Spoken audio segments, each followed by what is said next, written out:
Մենք այսօր հավաքվել ենք կառավարությանը ևս մեկ անգամ հիշեցնելու եւ պահանջելու ընդունել ընտանեկան բռնության կանխարգելման օրենք, որը շրջանառվում էր 2007 թվականից, սակայն 2013 թվականին Արդարադատության նախարարության կողմից արգախվեց։ Մեր պահանջը 2010 թվականից սկսած նույնն է, ընդունել օրենք եւ ստեղծել համապատասխան մեխանիզմներ, որոնք հնարավորություն կտան կանխարգելել ընտանեկան բռնությունը, ինչպես նաեւ ստեղծել պաշտպանության հատուկ մեխանիզմներ եւ բռնարարներին պատժելու մեխանիզմներ։ Ու հոկտեմբերի 1-ը խորհրդանշական է այն առումով, որ 2010 թվականին հոկտեմբերի 1-ին մահացավ Զարուհի Պետրոսյանը։ Այդ դեպքը նախադեպային էր, որովհետև դրանից հետո ընտանեկան բռնությունը սկսեց բարձրաձայնվել մեր հասարակությունում եւ ընդդեմ կանանց նկատմամբ բռնության կոալիցիան էլ հենց այդ օրն է հիմնավորվել Զարուհի Պետրոսյանի մահվան շուրջ։ Եվ մեր պահանջը կառավարությունից նաև այն է, որ հոկտեմբերի 1-ը դառնա ընտանեկան բռնության դեմ պայքարի ազգային օր։ Բացի դեպքից հետո բազմաթիվ էլի դեպքեր եւ բռնության արդյունքում կանայք մահացել են։ Կարծում եք, երբ օրենքը լինի, սա ինչ-որ ձևով կարող է կանխել գոնե մահերը։ Այո, որովհետև օրենքը իրենով կանխարգելիչ դրույթներ է ենթադրում, այսինքն երբ որ առաջին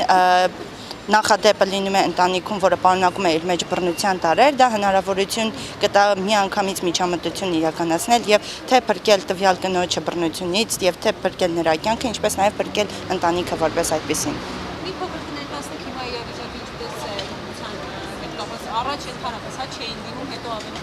սկսեցին, բայց քիչ։ Հիմա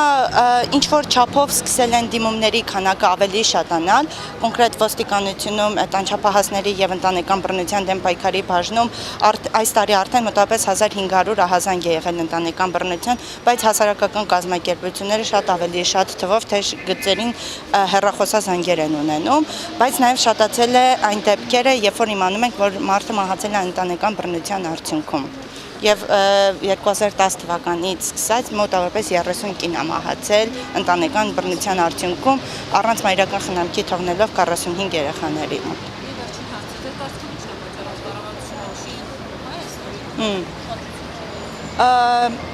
Քանի որ